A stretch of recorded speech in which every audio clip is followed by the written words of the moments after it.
ሰላም ሕዋት ኩልኹም ዘለኹም ሰላም ጥዕና እንዳተመነኹ ከም ኩሉ ግዜ ክብራት ሕዋተይ ኣብ ዘለኹም ሰላምኩም ብዝሕ ይበለለይ ምሳኹም ዘለኹ ሓብተኹም ሰላም እምበር ናይ ሎማዓንቲ ቪድዮና ድማ ከም ትልምድ ክብራት ሕዋት ኣዝዩ ብሉፅ ዝኾነ ንፀጉርና ፅቡቅ ዝገብረልና ካብ ምስብባር እውን ናፃ ዝገብረልና ዘይቲ ማለት እዩ። ስለዚ ሓቢርና ክሳብ መወዳእታ ንርአያ ከምዚ ንሪኦ ዘለና ኣብዚ ኣዳልየ ዘለኹ ማለት እዩ።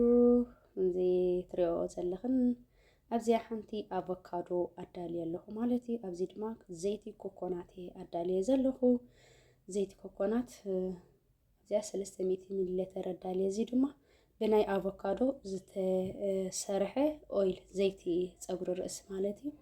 ካብ ዲኤም ድማ ገዚአዮ ማለት እዩ። ብፍላይ ኣብ ጀርመን ንረከብ ክብራት ሕዋት ኣብ ዲኤም ይርከብ ማለት እዩ። ካብ ናይ ኣቮካዶ ዝተሰርሐ ዘይቲ ማለት እዩ። ኣብዚኣ ድማ ኣምላ ትበሃል እዚኣ ድማ ነዚኣ ከዓ ካብ እንዳ ህንዲ ክንረኽባ ንኽእል ኢና ማለት እዩ። እዚ ድማ ጉልዒ ማለት እዩ። ናይ ጉልዒ ናይ ዓድና ማለት እዩ ጉልዒ እዩ። እዚ ከዓ ዘይቲ ጉልዒ እሱ ድማ ከምኡ ኣብ እንዳ ህንዲ ኣብ ዓኸ ከምኡ ድማ እዚ ቅንፍር ሻሂ ማለት እዩ። ኣብዚ ድማ ሮዝማሪን ኣዳልየ ዘለኹ ማለት እዩ ክብራት ሕዋት። ስለዚ እዚ ድማ ሓቢርና ብሓደ ክንሰርሖ ኢና ሕጂ ማለት እዩ። ቅድሚ ሕጂ እውን እናሰሪሐልክን ነይረ ብናይ ስቲም ጌርና ሰሪሐዮ ነይረ ማለት እዩ። ሕጂ ድማ ሓፀር ብዝበለ ክነዳልዎ ኢና ማለት እዩ። ኣቐዲመ እዚ ጉልዒ ማለት እዩ ክሰርሐ እየ።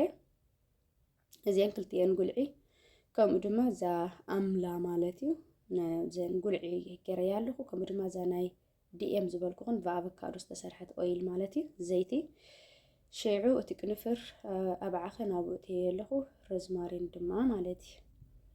እዚአን እዚኣ ግብረ ኣቢለ ኣብዚኣ ክፅንሐ እየ መሊሰ ድማ እዚኣ ሓንቲ ድማ ክንሰርሓ ኢና። እዚኣ ኣቮካዶ ሕጂ ሓንቲ ተጠቒመ ኣለኹ ፅብቕቲ ብስልቲ ኣቮካዶ ማለት እዩ። ኣብዚኣ ክገብራ እየ መሊሰ እዚኣ ማለት እዩ። ንትሪኦ ዘለኹም ኣዝዩ እዚ ሕጂ ኣነ እዚ ኣቮካዶ ከምኡ ድማ እዚ ኮኮናት ዘይቲ ክሕፀቦ ክሓስብ ከለኹ 4 ሰዓት ዝኸውን ኣብ ፀጉረ የቐምጦ ማለት እዩ። 3 ሰዓት 4 ሰዓት ኣብ ፀጉረ የቐምጦ ይልከዮ ማለት እዩ። የፅንሖ ድሕሪኡ ይሕፀቦ ማለት እዩ። ኣይስበር ከምዚ ዝኾነ ቅርጥምጥማ ይብል ኣይኸይድ ፀጉርና ብጣዕሚ ፅቡቅ ከዓ ይኾነልና። ኣነ ከምኡ ስለ ዝረኸብኩ ንዓኻትኩም ድማ ማለት እዩ ከምዚ ትሪኦ ዘለኹም ሕጂ እዛ 300 ሚሊ ሊትር ኮኮናት ተጠቒመ ኣለኹ። ኣብዚኣ ድማ 50 ሚሊ ሊትር ከዓ ወሲኻላ ኣለኹ ማለት እዩ። ጥቕልል ብዝበለ 350 ሚሊ ሊትር ኮኮናት ተጠቒመ ኣለኹ። ሕጂ እዚ ኣብ ግዜ ዋዕ ስለ ዝኾነ እዩ ቀጢን ዝረኣየና ዘሎ ማለት እዩ። ኣብዚኣ 2 ማንካ ጣውላ ዘይቲ ኦይል ኦሊቨል ኦይል ተጠቒመ ኣለኹ ማለት እዩ። ኦሊቨል ኦይል ድሕሪኡ እዚ ሮዝማሪን ገይረሉ ኣለኹ ማለት እዩ። ኣብዚኣ ሕጂ ብሓንሳብ ክነብስለን ኢና ኩለን ማለት እዩ ክብራት ሕዋት። እዚ ከምዚ ዝረኣኹንዎ ኮኮናት ኦሊቨል ኦይል ከምኡ ድማ ኣቮካዶ ኣብዚኣ የብስል ኣለኹ ማለት እዩ። ኣብዚኣ ሕጂ ካብ 4 ደቂቕ ክሳብ 5 ደቂቕ ከምዚኣ ገይሩ ግንፍል ምስ በለልና ማለት እዩ ይኣኽሎ እዩ። ካብ 5 ካብ የቕሬታ ካብ 4 ክሳብ 5 ደቂቕ ዘሎ ይኣኽሎ እዩ ማለት እዩ። ከምዚ ምስ ኮነልና ፅቡቅ ገይሩ ብስል ይብለና ኣሎ ማለት እዩ። ከምዚ ምስ ኮነልና ነውርዶ ማለት እዩ ክብራት ሕዋት። ከምዚ ትሪኦ ዘለኹም እዚ ኣቮካዶ ኮኮናት ከምኡ ድማ 2 ጣውላ ኦሊቨል ኦይል ተጠቒመሉ ኣለኹ ከምኡ ድማ ሮዝማሪን ማለት እዩ። ከምዚ ኢላ ምስ በሰለትልና ሽዑ እዚኣ እውን ኣብዚኣ ትፈልሕ ፀኒሓ ግን ናብዚኣ ምስ ሕለፍክዋ ከምዚኣ ኮይና ትለያ ኣላ ብሓፈሻ ንኩሉ ማለት እዩ ካብ 4 ደቂቕ ክሳብ 5 ደቂቕ ነብስሎ ማለት እዩ። ከምዚ ኢሉ ምስ ገንፈለልና ሽዑ ነውርዶ ማለት እዩ። ዕሪና ክነብስሎ የብልና ምንታይ እቲ ናይ ሮዝማሪኖ ኩሉ ነገር ስታይ ዝበሃል ክህልወሉ ክመውት የብሉን ማለት እዩ። ስለዚ ከምዛ ትሪኣ ዘለኹን ኣብዚኣ ዝሒዳ ትለይ ኣላ ሕጂ ብዚ ምዝሓለለይ ፅቡቅ ገይሩ ኩሉ ዝሒዱ ኣሎ ፅቡቅ ገይሩ ምዝሓለልና ሽዑ ናብ ጠራሙዝ ድማ ክንገብሮ ኢና ማለት እዩ። ስለዚ ኣቐዲመ ሕጂ እዚ ዘይቲ ናይ ጉልዒ ዝገበርክዎ ናይ ኣምላ ከምኡ ድማ ናይ ኣቮካዶ ዝተሰርሐ ናይ ዲኤም ዝተሰርሐ ዝተጠቐምኩላ ዘይቲ ንቕድም ናብዚኣ ክምጥለን እየ ማለት እዩ። ሕጂ ንባዕሉ ዝተፈላለየ ትሕዝቶ ስለ ዘለዎ እዚ ሕጂ ኩሉ ግዜ እየ ዝጥቀመሉ እዚ ቀጢን ማለት እዩ። እዚ ናይ ጉልዒ ከምኡ ድማ ኣምላ ናይ ኣቮካዶ ዝተሰርሐ ኦይል እዚአን ሕጂ ንኩሉ ግዜ ይጥቀመለን ዝኾነ ፀጉረይ ክቁንኖ ከለኹ ድዩ ምስ ተቆነንኩ ወዲህ ኩሉ ግዜ እዚ ዝጥቀም ማለት እዩ ኣዝኻ ፅቡቅ ብሉፅ ረኺበዮ ማለት እዩ ክብራት ኣሕዋት ኣብ ዓኸ ከምኡ ድማ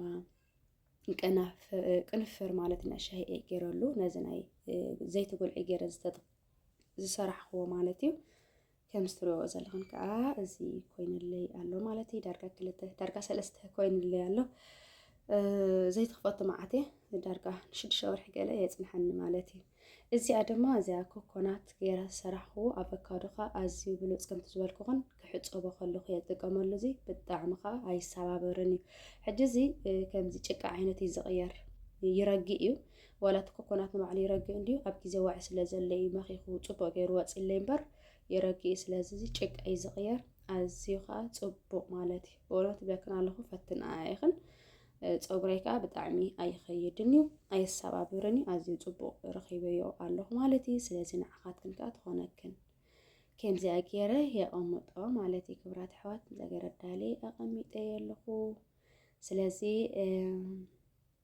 ምስ ዝሓለኻ ከም ዝትሪእዎ ዘለኹም እዚ ዝሒሉ እዩ ዘሎ ኦልሬዲ እዚ ዝኾነ ኣይረግእን እዚ ዘይቲ ጉልዒ ማለት እዩ እዚኣ ግን ረጊኣ እያ ዘላ ማለት ጭቃ ተቐይሩሎ ማለት እዩ ከም ዝትሪእዎ ዘለኹም ሕጂ ኣብ ኢደይ ምስ ኣውፃእኽዎ በቃ ብጣዕሚ ዘይቲ ከም ዝትሪእዎ ዘለኹም ወላ ሓንቲ እንታይ ዝበሃል የብሉን ኣቨካዶ ዝኾነ ነገር የብሉን ንባዕሉ ኣቨካዶ ዘይቲ እዩ ተቐይሩ ማለት እዩ ጭቃ ከዓ ኮይኑለይ ማለት እዩ ስለዚ ኣዝዩ ብሉፅ ዝኾነ ረኺበየ ኣለኹ ከምዚኣ ጌርና ኣቕድሚ ምሕፃብና ንእዚ ንልከዮ ማለት እዩ ን4 ሰዓት 3 ሰዓት ከከም ግዜና ማለት እዩ ነፅንሖ ድሕሪኡ ንሕፀቦ ኣይሰባበረናን ኣይኸደናን ካብ ፀጉርና ማለት እዩ እዚ ግን ንኩሉ ግዜ ዝጥቀመሉ ኣነ ማለት እዩ ስለዚ ከም ዝትሪእዎ ዘለኹም ክትፈትዎኦ ተስፋ ይገብር ክሕግዘክን ከዓ ተስፋ ይገብር ማለት እዩ ሞ ክብራት ኣሕዋት ክትፈትዎ ተስፋ እንዳገበርኩ እንድሕር ፈቲኹንኦ ናብ ኩሉ በፅሓኦ ሸር ላይክ ሳብስክራይብ ኮመንት እንዳገበርኩም ርኢቶኹም ሃብኒ ኢኹም